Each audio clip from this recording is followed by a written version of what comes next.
नमस्कार, शाम के 7 बज चुके हैं। देश के सबसे विश्वसनीय, सबसे लोकप्रिय नंबर 1 शो शंखनाद में आप सभी का स्वागत है। मैं हूं आपके साथ चित्रा त्रिपाठी। पूर्व केंद्रीय मंत्री और पश्चिम बंगाल के आसनसोल सीट से दूसरी बार बीजेपी के सांसद बाबुल सुप्रियो ने राजनीति से संन्यास ले लिया है। उन्होंने सोशल मीडिया पर एक लंबी पोस्ट लिखकर राजनीति छोड़ने की घोषणा की। इस ऐलान के बाद बाबुल सुप्रियो ने लोकसभा की सदस्यता से भी इस्तीफे का ऐलान कर दिया है। बड़ी बात यह भी है कि सोशल मीडिया पर संन्यास के ऐलान के समय पहले तो उन्होंने अपनी पोस्ट में खुद को बीजेपी समर्थक लिखा, लेकिन बाद में इस लाइन को उन्होंने हटा लिया, एडिट भी किया है अपनी पोस्ट को। तकरीबन 2 घंटे पहले का ये पोस्ट जिसमें बाबुल सुप्रियो ने अंदरूनी गुटबाजी का भी जिक्र किया है और साफ साफ लिखा कि वो क्यों जा रहे हैं। हम आपको उनकी पोस्ट दिखा रहे हैं। आपको बता दें कि दरअसल इस पोस्ट के जरिए वो ये बताने की कोशिश कर रहे हैं कि उन्होंने इस्तीफा क्यों दिया है। सोशल मीडिया के जरिए राजनीति से संन्यास का बाबुल सुप्रियो ने ऐलान किया। आपको बताते चले कि आसनसोल से पहली बार 2014 में बीजेपी में शामिल हुए और टिकट मिला, आसनसोल लोकसभा जीत गए। उसके बाद उनको केंद्र में मंत्री बनाया गया। बाबुल सुप्रियो 2019 में चुनाव लड़ते हैं। 2019 भी आसनसोल से वो जीतते हैं, लेकिन उसके बाद 2021 में मोदी सरकार में सबसे युवा मंत्री आसनसोल के सांसद को बनाया जाता है। 2019 में भी आसनसोल जीता था बाबुल सुप्रियो ने, लेकिन अचानक से वो इस तरह का फैसला करेंगे, किसी को यकीन नहीं था। केंद्र सरकार में राज्य मंत्री बनाया गया। बाबुल सुप्रियो का सियासी सफर हम आपको टीवी स्क्रीन पर दिखा रहे हैं। 7 जुलाई को कैबिनेट विस्तार में मंत्री पद उनसे छीन लिया गया, जिसका दर्द उन्होंने उस दिन की पोस्ट में जाहिर किया था। 2021 के विधानसभा चुनाव में उनको टॉलीगंज से बीजेपी ने अपना उम्मीदवार भी बनाया था, लेकिन चुनाव वो हार गए थे। फिलहाल कुल मिलाकर जिस तरह से मंत्री पद छिना, अंदरूनी गुटबाजी, इसके अलावा दीदी को हराकर शुभेंदु अधिकारी बीजेपी में लगातार कद्दावर होते हुए चले जा रहे हैं, ये तमाम वजह हैं जिसकी वजह से माना जा रहा है कि बाबुल सुप्रियो ने इस तरह से न सिर्फ इस्तीफा बल्कि राजनीति से ही संन्यास का ऐलान कर दिया है। हमारे 2 सहयोगी जुड़ चुके हैं हमारे साथ और ज्यादा जानकारी के साथ। इंद्रजीत कुंडू हमारे साथ मौजूद है कोलकाता से, पूनम शर्मा राजधानी दिल्ली से जुड़ी हुई है। इंद्रजीत, पहले आपसे आपके पास आते हुए, बाबुल सुप्रियो से कोई बातचीत हो पाई है क्या? राजनीति से संन्यास का ऐलान उनकी ओर से क्यों किया गया? अगर वो बीजेपी से नाराज थे तो किसी और पार्टी को ज्वाइन कर सकते थे, तमाम दूसरी भी चीजें थी, लेकिन राजनीति से ही सीधे। पूनम आपके पास आते हुए इसी सवाल के साथ इंद्रजीत तक आवाज नहीं जा रही है। पूनम, बात हो पाई है क्या? बाबुल सुप्रियो ने क्यों ले लिया संन्यास सीधे राजनीति से?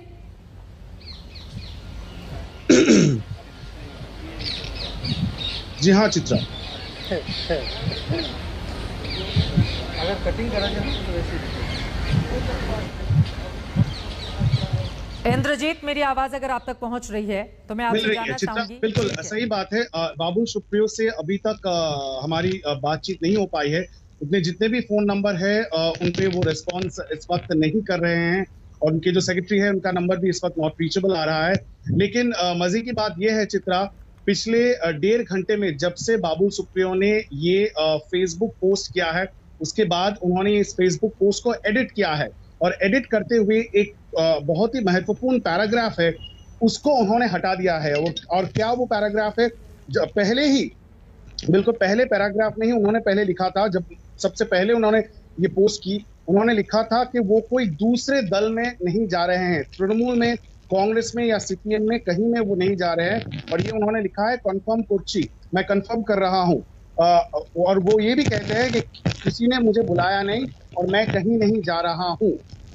मैं मोहन बागान के सपोर्टर हूँ, जैसे एक ही टीम का सपोर्ट करता हूँ। सारी बातें ठीक है। इंद्रजीत, ये बताइए, एक लाइन में इस्तीफा क्यों दिया? चूंकि आप लगातार पश्चिम बंगाल की राजनीति में बने रहते हैं।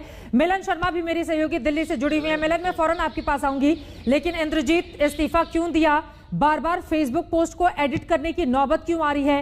पहले बीजेपी सपोर्टर बताते हैं, फिर बाद में खुद को बैक कर लेते हैं और सीधे राजनीति से संन्यास। बीजेपी छोड़ना नहीं, सीधे राजनीति से ही संन्यास। इसका मतलब क्या निकालना चाहिए? देखिए चित्रा, जिस तरह का बयान उसने, जिस तरह का सेंटेंस कंस्ट्रक्शन, इससे देख के लगता है कि ये एक टेम्पररी संन्यास है, और इसीलिए उन्होंने अभी एडिट करके कहा है, जहां पे उन्होंने कहा था कि मैं किसी भी पार्टी में नहीं जा रहा हूं, वो जगह उन्होंने हटा दिया है। और सीधा सीधा उन्होंने ये कह दिया है अपने फेसबुक पोस्ट पे वो क्यों पार्टी छोड़ रहे हैं, क्योंकि पार्टी के साथ उनका जो डिफरेंस था, जो मतभेद था, वो पब्लिक स्फीयर में आ गया था चुनाव से पहले, और इसके लिए उनको डांट भी पड़ी थी सेंट्रल लीडरशिप से। और इस वक्त उनको जब अपना पद गंवाना पड़ा मंत्रित्व का, उसको लेके वो काफी नाराज है, और वो कह रहे हैं कि यही कारण है कि वो इस वक्त राजनीति से संन्यास लेने की डिसीजन ले लिए। ठीक है, मैं फौरन लौटूंगी आपके पास मिलन। मेरी सहयोगी दिल्ली से जुड़ी हुई हैं, लेकिन फेसबुक पोस्ट में क्या कुछ कहा गया है बाबुल सुप्रियो की ओर से, कैसे उनका दर्द छलकाया, देखिए। अलविदा, मैं किसी राजनीतिक दल में नहीं जा रहा हूं। टीएमसी, कांग्रेस, सीपीएम ने मुझे नहीं बुलाया है, मैं कहीं नहीं जा रहा हूं। हालांकि बाद में इन लाइनों को एडिट किया है, जैसा कि इंद्रजीत बता रहे हैं। लोगों की सेवा करने के लिए राजनीति में रहने की जरूरत नहीं है, राजनीति से अलग होकर भी अपने लक्ष्य को पूरा कर सकते हैं। बाबुल सुप्रियो ने लंबा चौड़ा फेसबुक पोस्ट किया है। मेरे इस फैसले को वो समझ जाएंगे। पार्टी के साथ मेरे कुछ मतभेद थे, वो बातें चुनाव से पहले ही सभी के सामने आ चुकी थीं। हार के लिए मैं भी जिम्मेदारी लेता हूं, लेकिन दूसरे नेता भी इसके लिए जिम्मेदार हैं। इन बातों का जिक्र करते हैं बाबुल सुप्रियो। आपको याद होगा, टीएमसी के एक चेहरे को, जितेंद्र तिवारी को आसनसोल में जब बीजेपी ने शामिल कराया था तो विरोध किया था इस बात का बाबुल सुप्रियो ने। आगे वो लिखते हैं, अब राजनीति में नहीं रहना है, लेकिन बीजेपी अध्यक्ष जेपी नड्डा के रोकने की वजह से फैसले को हर बार वापस लिया। इस बीच कुछ नेताओं के साथ मतभेद शुरू हो गए और तमाम विवाद भी जनता के सामने आने लगे। तो ऐसे में राजनीति से संन्यास लेने का फैसला मैंने ले लिया।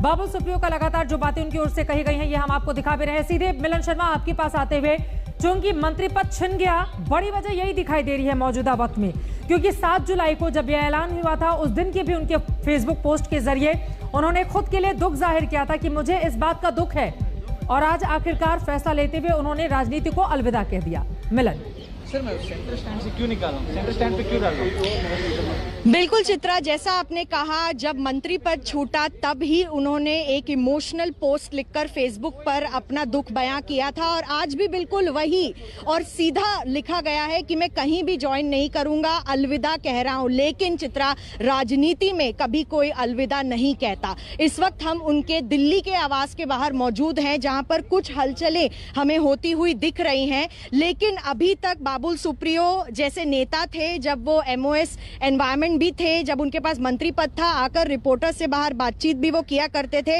आज यहाँ पर एकदम सन्नाटा पसरा हुआ है, बिल्कुल बाहर नहीं आ रहे हैं और कोई खास जानकारी भी नहीं उनकी तरफ से मिल रही है। साफ जाहिर होता है कि बार बार उन्होंने बीजेपी में आला कमान से बात की है और वहां पर भी बातचीत हुई है, और ये पोस्ट जिस तरीके से लिखकर उन्होंने फिर एडिट किया है, मैं फिर बोलना चाहूंगी कि राजनीति में कभी कोई अलविदा नहीं कहता। और ऐसा लगता है, जैसे इंद्रजीत भी कह रहे थे, कि एक तरीके से ये एक टेम्पररी जो अलविदा है वो कहा जा रहा है। कह रहे हैं कि सोशल वर्क करने के लिए पॉलिटिक्स में होना जरूरी नहीं है, सोशल वर्क तो वो करते ही रहेंगे, लेकिन मंत्री पद हटने के बाद का जो ये मंजर है वो आज आप देख रहे हैं, जो उन्होंने स्पष्ट शब्दों में बयां किया है अपने फेसबुक पोस्ट पर। चित्रा, दूसरी पार्टी में ना जाने की बात पहले कही गई थी, बाद में एडिट करके उन लाइनों को इंद्रजीत वो हटा लेते हैं।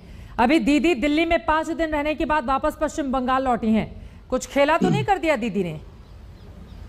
जी हाँ, बिल्कुल, अटकलें तो वही लगाई जा रही है इस वक्त पश्चिम बंगाल की राजनीति में, क्योंकि ममता बनर्जी के साथ बाबुल सुप्रियो का जो संबंध है वो एक पर्सनल रिलेशन है, और पहले भी हम देख चुके हैं कोलकाता में इसको लेके काफी ज्यादा चर्चा हुई थी कि एक बार किसी एक मेले में, एक इवेंट में बाबुल सुप्रियो और ममता बनर्जी मिल गए थे।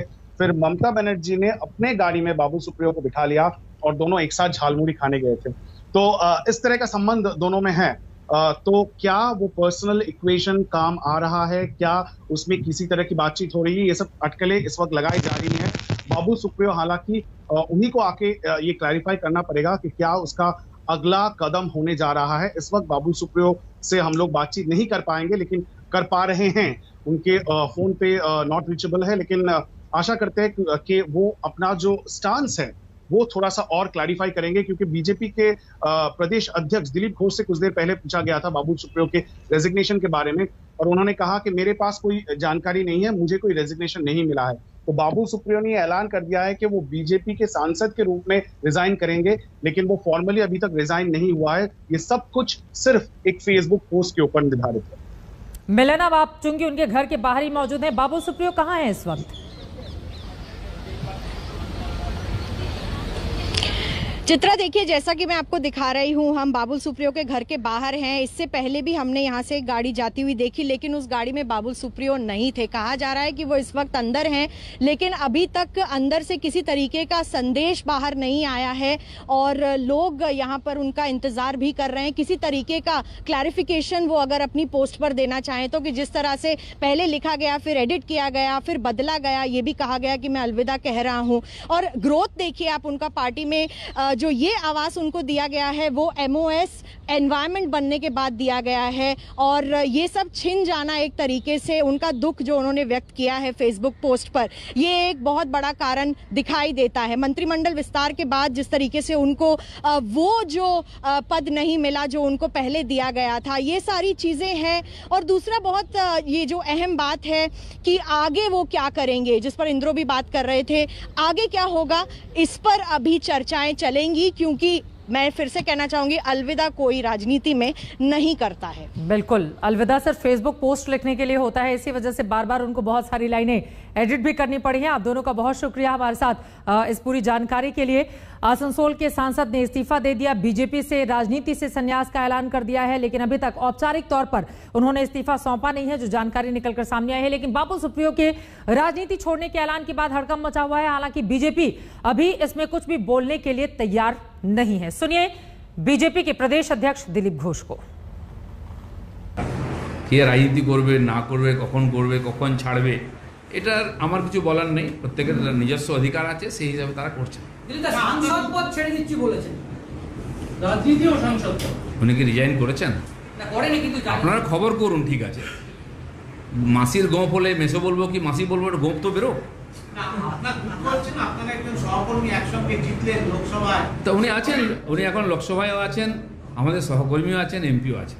পদত্যাগ করবেন বলে করলে বলবেন আমাকে, এরকম খবর রোজ অনেক কিছু আসে। तो प्रदेश अध्यक्ष को भी फेसबुक के जरिए ही जानकारी मिली है। अभी तक औपचारिक रूप से इस्तीफा नहीं दिया है उन्होंने, लेकिन कुणाल घोष टीएमसी के प्रवक्ता किस तरह से तंज कस रहे हैं बीजेपी के भीतर मचे इस घमासान को लेकर, सुनिए। उनकी ओर से लिखा गया है ट्विटर पे, अगर कोई राजनीति छोड़ने की बात करता है तो पहले सांसद का पद छोड़ दे, नहीं तो मैं इसे ड्रामा कहूंगा। मंत्रालय छिनने के बाद उन्हें पार्टी में किनारे कर दिया गया था, अब वो हताशा के बीच अपना ध्यान खींचने की कोशिश कर रहे हैं। टीएमसी के प्रवक्ता कुणाल घोष की ओर से ये ट्वीट किया गया है। तो बाबुल के संन्यास पर अब टीएमसी तंज कस रही है।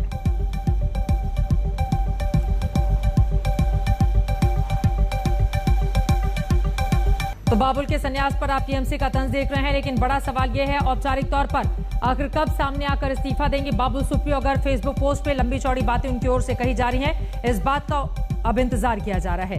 वैसे बाबुल सुप्रियो को लेकर सियासत तेज हो गई है। कुछ देर पहले हमने जब बाबुल की खबर पर क्या है राजनीतिक पार्टियों का कहना, इस पर कुछ देर पहले दंगल में हमने बातचीत की थी, उसका एक छोटा सा हिस्सा आपको सुनाते हैं।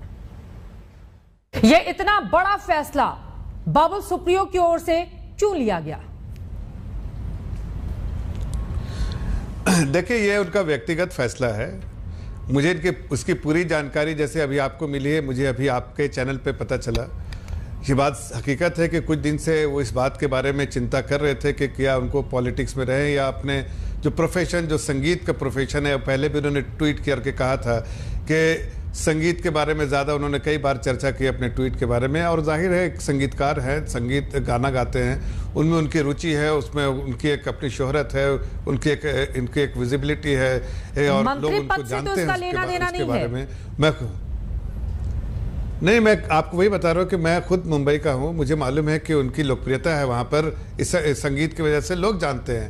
तो इसलिए आज अगर उन्होंने ऐसा सोचा कि शायद उनको राजनीति में जो करना चाहते थे वो उन्होंने किया है, आगे भी उनकी करने की जो इच्छा है वो करते रहेंगे। लेकिन पूरे राजनीति में रहने के कारण उनको, मुझे अच्छी तरह से वाकफियत है कि कई ऐसे असाइनमेंट वो छोड़ देना पड़ता था, इसलिए कि वो मंत्री थे। जिस तरह से अनसेरेमोनियसली उनको मंत्री पद से हटाया गया, मुझे लगता है सीधा सीधा ये कारण है। अदरवाइज जो एमपी थे, जो incidentally he was fighting for the constituency where I am at the moment, टॉलीगॉन से मैं हूँ, वहीं से वो फाइट कर रहे थे। जो मंत्री थे, जो 2 टाइम के एमपी थे, वो अगर विधानसभा में लड़ने के लिए तैयार हो गए थे, राजी हो गए थे, इसका मतलब उनके वो राजनीति में रहना चाहते थे। और मुझे लगता है अभी भी वो रहना चाहते हैं, और ये इसका कारण है अभिमान। ये खूब स्वाभाविक है। आपको ये भी पता नहीं है ये बंगाल में क्या क्या हो रहा है। सौमित्र खान से कितने सारे लोग नाखुश है, काल चिट्ठी लिख के दिलीप घोष को। हाँ। लेकिन ये उनका अंदरूनी मामला है, हम इसमें बात नहीं करना चाहते। अंदरूनी मामले पे आप तो खुश है ना? लेकिन बीजेपी को नहीं, बिल्कुल खुश नहीं है, बिल्कुल खुश नहीं है, क्योंकि वो चुने गिने लोगों से ये बहुत एरोगेंट से, मेरे से बहुत पर्सनल मामला था, टीवी पे कभी मेरे से बात नहीं करना चाहते थे क्योंकि मैं एक समर्थक हूँ। ठीक है, और कुछ भी हो मुझे मानना ही नहीं था, लेकिन फिर भी मैं जानता हूँ और चाहता हूँ कि वो पॉलिटिक्स में चुने गिने अच्छे लोगों से एक है। लेकिन 24 के ठीक चुनाव के 3 साल पहले अगर वो इस तरह का ऐलान कर रहे हैं और यहाँ पर ठीकरा फोड़ रहे हैं, बीजेपी के अंदरूनी राजनीति की बात कर रहे हैं, तो इसका मतलब सीधा सीधा यही हुआ ना कि बीजेपी बंगाल में सब कुछ ठीक नहीं चल रहा था, इसी वजह से एक आपका सांसद राजनीति से संन्यास ले रहा है। चित्रा जी, एक छोटा सा जवाब देता हूं, आपके लंबे सवाल का एक छोटा सा जवाब देता हूं। देखिए, जब इंसान के पास कई हुनर हो, बाबुल सुप्रियो जी कई हुनर के मालिक थे, अगर उनको ये हुनर उनमें हो कि वो संगीत में भी अपना नाम रोशन कर सके, जब जाएंगे ना नेताजी लोगों के बीच में, तो वो पलट के पूछ लेंगे कि आप किस हुनर का ध्यान रखेंगे ज्यादा, और मुझे छोड़कर तो नहीं चल देंगे बीच में। वहां की जनता को बीच में छोड़कर जाना तो ठीक नहीं है ना जफर इस्लाम साहब? नहीं, एक मिनट चित्रा जी, मैं वही बात कर रहा हूँ कि जब इंसान के पास कई हुनर हो, जैसे इनके पास एक हुनर गाने का भी है जिसको लोग प्रशंसा करते हैं, पॉपुलर है, वो उससे रोजी रोटी भी इनकी चलती है, पेशेवर सिंगर है, तो ऐसे में कभी कभी इस तरह। तो इसका मतलब ये तो नहीं कि जनता को बीच में छोड़ा, वजह क्या है मैं ये जानना चाह रही हूँ। आप बातों को घुमा रहे हैं, एक ही कमेंट बाकी लोगों का भी ले लेते हैं। वजह ये हो सकती है कि ठीक है, बस वजह ये हो सकती है कि निजी कभी कभी आदमी निजी फैसले लेता है और उसका वो जो उस वक्त उसको ज्यादा जिसकी रुचि ज्यादा उसमें हो जाए, जिस वक्त आदमी पैशनेट हो जाता है, उसके लिए मैं ये समझता हूं वो बिल्कुल नहीं कह रहे हैं कि मैं संगीत की तरफ वापस जाना चाहता था, मेरे पास समय नहीं था, इस वजह से यहाँ पर तो सीधे सीधे अंदरूनी गुटबाजी। नहीं, आप उससे पहले का ट्वीट देखिए, उससे पहले का ट्वीट आपने देखा नहीं? पोस्ट है आपने नहीं देखा? जल्दी से मोनोजीत, नहीं, आप उससे अरे आज सुबह का ट्वीट तो देखिए उनका, उन्होंने क्या लिखा है। राजनीति से संन्यास का ऐलान, आगे क्या करेंगे बाबुल सुप्रियो? अब मीडिया कैमरों के सामने कब आएंगे, कब अपनी बातें कहेंगे, इसी का इंतजार कर रहा है अब देश। चलिए बढ़ते हैं आगे और बात करते हैं मौसम से मची हुई तबाही की, जिसे पहाड़ी इलाकों में कोहराम मचा रखा है, जहां मौसम का डबल प्रहार है। उफनती नदियां सब कुछ बहा ले जाने को आमादा है, तो दरकते पहाड़ जानलेवा बनते जा रहे हैं। हिमाचल के सिरमौर की खौफनाक तस्वीर जेहन से उतरी भी नहीं थी कि चंबा से दिल दहला देने वाली तस्वीर अब देश के सामने आ गई है। भारी बारिश ने ऐसा प्रलय मचाया है कि हर रोज पहाड़ों से दहशत पैदा करने वाली तस्वीरें सामने आ रही हैं। ऐसी तस्वीरें जो दिलों में खौफ पैदा कर दे, ऐसी तस्वीरें जो रोंगटे खड़े कर दे। अब हिमाचल के चंबा से आई इन तस्वीरों को देखिए। तेज बारिश हुई तो मलबे के रूप में चट्टान पहाड़ से लुढ़क कर नीचे आने लगे। पहाड़ों से टकराते और रास्ता बनते चट्टान तेजी से रिहायशी इलाकों की ओर बढ़ने लगे। दूर से इस मंजर को देख रहे लोग सहम कर रह गए, मानो आफत सीधे उनकी ओर ही बढ़ रही हो।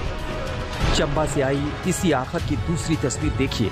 गिरते चट्टानों का शोर सुनकर लोग घरों से बाहर इकट्ठा हो गए हैं। जैसे जैसे पहाड़ से गिरते चट्टान लोगों के घरों की ओर बढ़ते हैं, वहां अफरा तफरी मच जाती है। लगातार बारिश और लैंडस्लाइड की घटनाओं से चंबा के तिस्सा इलाके के लोग बेहद डरे हुए हैं और सुरक्षा के लिए प्रशासन से सख्त कदम उठाने की मांग कर रहे हैं। कि किन्नौर में जो हादसा हुआ वैसा ही हमारे चुनाव में हादसा हो रहा है और लोग कितने सहमे हुए हैं और यहाँ पे पहाड़ियाँ दरक रही हैं और लोग यहाँ से वहाँ भाग रहे हैं, तो इसके लिए प्रशासन को कुछ करना चाहिए।